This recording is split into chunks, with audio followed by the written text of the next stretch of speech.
Hi, welcome to the SJ Child Show. Today, I have such an amazing guest to bring. A long time ago, I had always been counting on Autism Today magazine to show up in on my computer in my email. There's a time where there's just limited resources that we have sometimes, and the resources that we find that can help us are just beyond words and thank you and everything. So we're so honored and grateful to have Karen Simmons with us today, who is, well, I'll let you tell all of the isms because I don't want to leave anything out. But so nice to have you. Please introduce yourself and let us Hey, know. Sarah, thank you so much for having me, and I'm honored to be here. I really am. And it's been a long journey, and it is not over yet. So I started in 1998. Actually, I started in 1996. Well, we won't go back there. Way long time ago. And my son was diagnosed with autism, of course. And I was sitting in the Safeway parking lot wondering what on earth I could do. I had no idea where to go, what to do. And we've heard this story a bazillion times, right? Where, what do I do? Oh no, do I go out and buy myself a hyperbaric oxygen chamber and then mortgage my house? Or what do I do? Because you care about your kids tremendously. So that put me on the path of writing my very first book called Little Rain Man. Back in the day when it was socially appropriate to say that. Yeah. Oh my gosh. Yeah. I just said that today. So Yeah, well, some people put, kind of. sure. Anyway, but the reason I wrote that book, and it was written kind of through me, was to help the parents and teachers and his siblings, because he has 5 siblings living in the house at the same time, understand what was going on with Jonathan. Why was he spinning in the dishwasher? Why was he trying to climb down the laundry chute? Why did his brother, that's the other neurodiverse person in the house, decide that he wanted to take the match and put it in the garbage can? And we ended up taking out to the back porch and called the fire department. And, there's lots of drama. So anyway, I ended up writing that book. It was a bestseller at the time. And then it led me to write and co-write another 14 books. Wow. Yeah. So I got a gold medal for the official Autism 101 manual because I wanted people to have a place to start and a place to finish. And I brought in people like Temple Grandin, Stephen Shore, Barry Prezant, the people that could understand, who do understand and continue to understand at that time, to help out with navigating the spectrum, navigating autism at that time without falling into a landmine or something, without mortgaging your house or, It seems impossible some days. It does because it's such a challenge. You have a whole lifetime to plan out with this child or person or adult or whatever, and now both of my sons are living together, supporting each other. Oh. Well, yes and no. I mean, we have our challenges too, just like anybody. So that led me to, back with the Little Rain Man, I started Autism Today so I could have a one-stop place at that time that I thought would help people find what they needed. And that's always been the dream. We were in the publishing industry. My late husband and I were in the publishing industry for 30 years. And so I always dreamed of a magazine, of a directory, of a way where people could go find what the help that they needed right then, while the kids flooding the basement or whatever. And here we are today. And there are so many resources, yet you still find families that feel so isolated, so alone, it's such a journey that you just to find the one person who you can talk to or can listen and they can hear and understand what you're saying without making some kind of that's crazy. Good luck with you today, kind of an idea. Yes. Make you feel like you're in a safe place to belong. There's nothing more important than that. And I agree that finding that teeny bit of, oh, this sentence makes sense to me. It relates to my family, to my world, to my environment. And it just, for one moment, I don't feel like I'm doing this all by myself. Like there are others that are in this with me. And yeah, so thank you. Thank you so much. And just such a beautiful and honorable thing to help the world. And I love it when I come together with someone that is so deeply resonating with me as a person, because the same thing when my child was spinning and yelling and not making eye contact, and people were thinking, what's happening? I wrote a children's book and said, this is how you understand him. This is how you look at him, how you like get to know him. Do you want to enter his world? This is how you do it. And there's this kind of sense of relief. My husband and I made up this quote that just a little bit of knowledge turns fear into understanding, because we would see like the melting of the, okay, I can understand, now that maybe that's what he's going through. And yeah, those were tricky days. These days in the teenage years, I feel like have gotten so much easier. And it's probably a lot different for other parents, right? They're like, oh, teenagers. But we're all on a learning curve. exactly. I'm still learning so much Oh yeah. how to help support my two sons that are living together. Yeah. And right now in their lives, I think it'd be better if they, moved into their own place. It's that time. But they're 35. It's like, okay, 35 and 32. So there's always things that come up, but the resiliency and the perspective, I think perspective is a really, really good thing to focus on, because you can look at your life from where you are, because you're a youngster to me. We're in the halfway point, right? We're halfway at the halfway point. So I think that, and to other parents, as you well know, that are at the very beginning with their 3-year-old, that are, and I love this tiered effect where we can be at any part of this journey, and we can do three things. We can reach down and help the person who's just at the very beginning when we're at this center stage, or we can be the person that's at where you're at, and you can, I can reach to you and say, oh, where will I be? What will I need? How can I? And it's just this beautiful tiered system that we should really take advantage of as much as possible, if we can, find the right tribe and be with those people. So, but Autism Today can make that happen. Like you find peace, you find people. I love Stephen Mark Shore. I had so many interviews and wonderful things together. Temple was wonderful to have on the show. She really showed me like her style.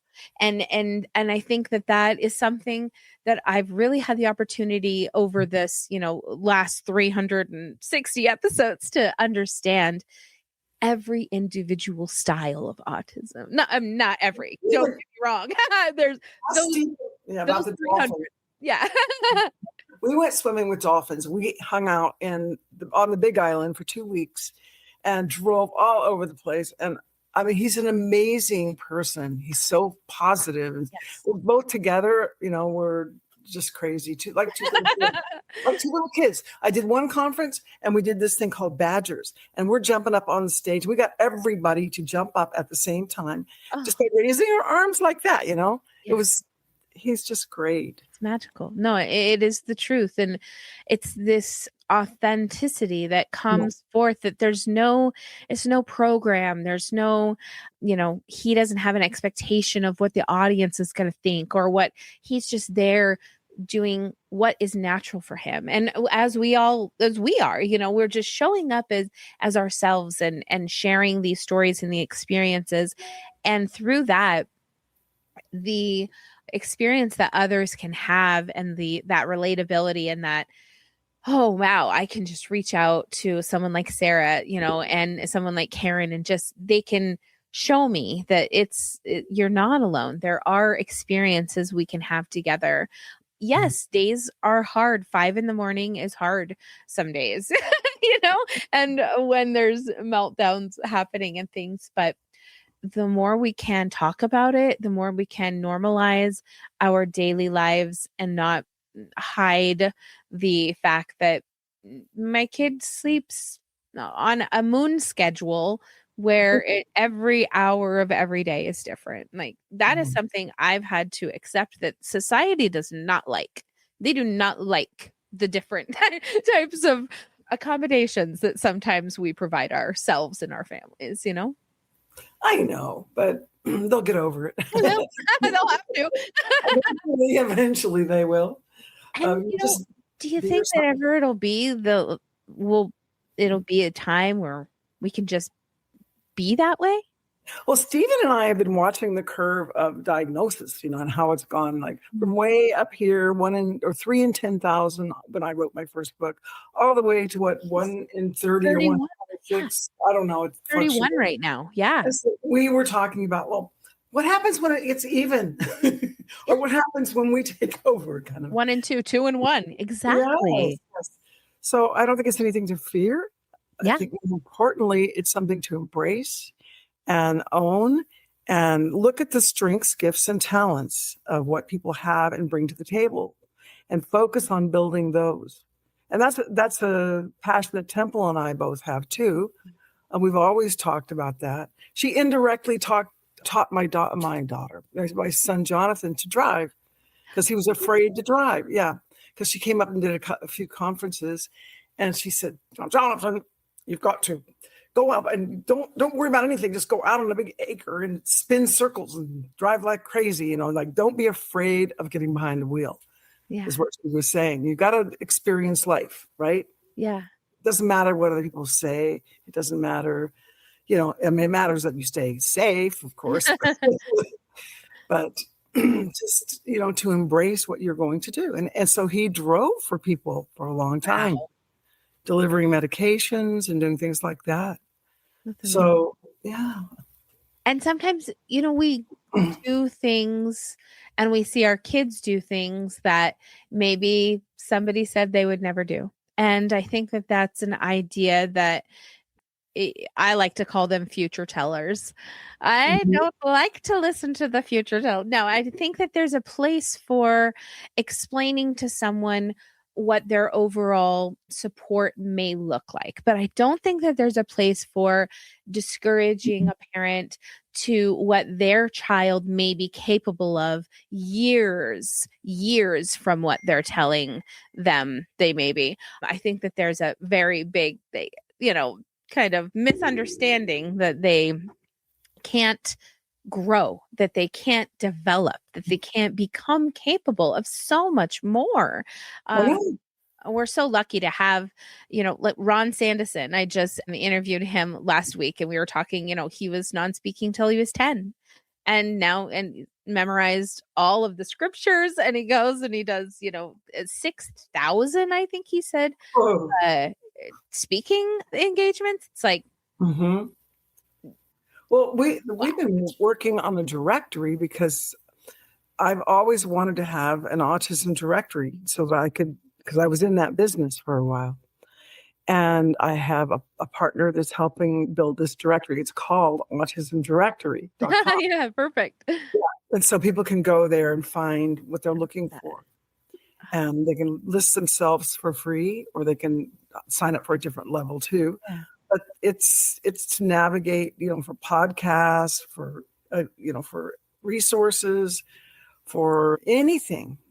It's affiliated with Autism Today and with Circuithera. And it's been a lot of work, but we want to make it really seamless and easy for parents, professionals, educators, hospitals, clinics, anybody to be able to go there and find what they need.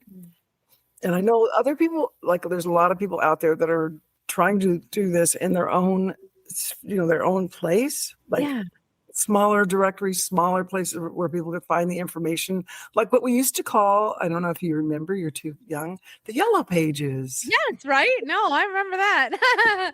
And Chamber of Commerce's, but I don't think people take advantage of those things or even go looking for them, right? You're right about that. And And there that's why we are want to make it clear, that this is what it is, Autism Directory, it's right? fantastic. Exactly. Yeah, because it's like finding a needle in a haystack, There's a And lot of different places to go out there. But yes. yeah. And if you are, looking for something in your general area, why not check the Autism Directory to see what resources are there? Maybe you find someone and they say, here, go to this place. There's the wonderful thing about connections and referrals and recommendations. And that's something that is just a very beautiful, moving flow in the autism community that I found is that there's not a speech therapist that's going to say, I'm the only one here that will help your kid, and they say, no, you need this OT, you need this possibly ABA therapist, you need this work transition therapist or voc rehab. There's a group and this beautiful team of people who can help assist you throughout your life in all of the different areas and parts of your journey, and to have a place to house that information and have that accessible, so important. Are you guys thinking of making an app? Does it have one? Oh, definitely. That's, we're constantly engineering and developing the back end, the front end, everything. Yeah. We live in it right now because it's so important to make sure all the I's are dotted and T's are crossed. We have all the podcasts, we have all the resources that people can sell their own resources. Oh, that's great. A place for artists, a place for musicians, a place for, just whoever, needs resources. Yeah. So not just providers then. That's even more incredible. No. It's literally an autism directory. Yeah. A circle of care for help you need now. Yeah. Basically. It is. There's no time like the present. And we're in such an era right now of our lives. I would say the most awakening kind of autism has been heard by more people today than ever before. Whether it's in a good or bad way, I'm not going to go into that, but the word itself, the word autism is more widely known now than ever before.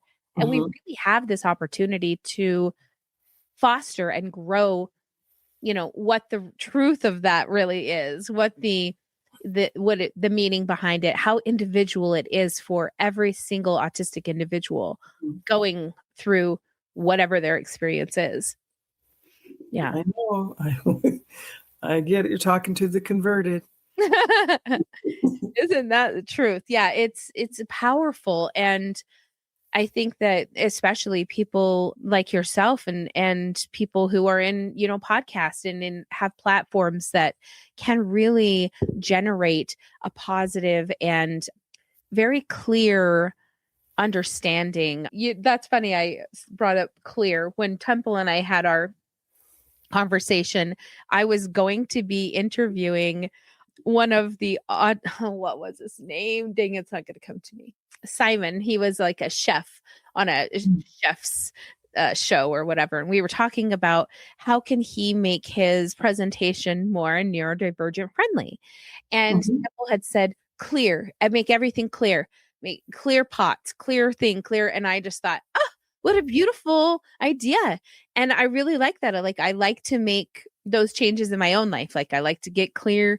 I like to drink out of clear glass, see things clear, and I really resonated with me how much that worked across a whole span of things, not just for speaking. Oh, I know. One of my books is called Perfectly Clear. Yes. Yeah, because I'm a gemologist by trade. And so it was about buying diamonds. So it was perfect. It is perfectly clear, buying diamonds for pleasure and profit. Wow. Yeah. I had no idea. we learn about our wonderful guests, right? A gemologist. And so Wow. I traveled around the world buying gems because my mom was worked for Pan Am, and I always wanted to travel, right? So Wow. I went to Africa, to Sri Lanka, to Thailand, all across Asia, and met with suppliers and went to the mines. Yeah. Oh No, my it's gosh. amazing how our kids are so much like gyms. Yes. You know, if we focus on their gifts, their strengths, then we'll see the beauty. Like if you shine the light on the gemstone, especially a star sapphire, the star will come out, Wow. and you won't see it unless you do that, and you won't see the star unless it has these inclusions inside of it, Mhm. not imperfections, but they're just part of that stone. Yeah. And I used to do that in my presentations. I went out and I bought a bunch of little star sapphires and some little pin lights because they didn't have cell phones back then. And I passed them around to the audience, and I asked them all and everybody's like, "You're going to do that? Don't you think somebody's going to steal them?" And anyway, I I had them shine the light on the star, and the star it comes out. If you've seen a star sapphire, it Wow. shows itself. I It's love beautiful. that analogy. That's absolutely, I couldn't agree more because Yeah. in my own child, I could definitely see those who came and didn't believe that he had these abilities that were, like you said, Little Rain Man. That is a lot like my kiddo. And there were people who just, would see right past him and he never had the time of day for those people. But Mhm. those one or two or few that, just said, "Oh, wow, look at this and how incredible." And he would just light up and he would show himself and he would express to them how the way he could, with those people, the connections that he was making with them. And it's been a long time. We did Special Olympics this last year. Nice. That was fantastic. That was a different kind of experience. It was wonderful. What a embracing community. Just everyone there, the parents, the kids, everyone hugs you when you get there. I wasn't used to that. I love it. I love it. And DJ really, I don't know that I hope that somewhere in him he liked it as well and appreciated it. He went through the motions. So, but at the same time, when he got a gold medal and he had the ribbon and you just see him light up and maybe had an understanding at that moment that he had done something big, that people were proud of him, that he could be proud of himself in that moment. And it's those little tiny things that happen very few times in our lifetimes with some of our kiddos that, boy, it just changes everything, right? And you're just like, these are Mhm. the times those are the most important things. Those are our graduations, our prom dates, our everything. Those are that moment standing in the front yard holding a little ribbon. All of those days wrapped into one for me. That is Oh, isn't that the case, huh? mhm. Just learn to appreciate things on such a different level. You do, you Yeah. do. In my chicken soup book, Chicken Soup for the Soul, Yeah. Children with Special Needs, the very first story is Welcome to Holland. And I don't know if you've heard that story, but it's about a woman who's all dressed up, ready to go to Italy. She's really excited about going to Italy. And she bought all the high heels and red dresses and all the things to do in Italy and all the maps and everything.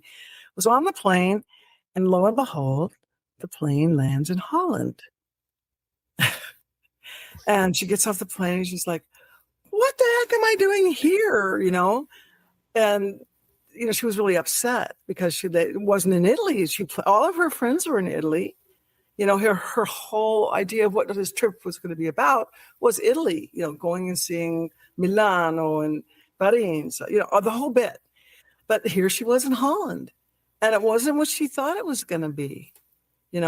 But then she started looking around and she saw the tulips and she saw the windmills and she saw all the calmness and the beauty in Holland. So she started to embrace that. And so the story is, about, well, this is not what I ordered, but this is what I have. And I'm going to enjoy it. I put a lot of money, I Yeah, put a lot of effort into being here. And so she embraced that experience. I So there's love a lot that. of stories in that book that are like that from different walks of neurodiversity, Yeah, beautiful. all the way from talent, yeah, everything.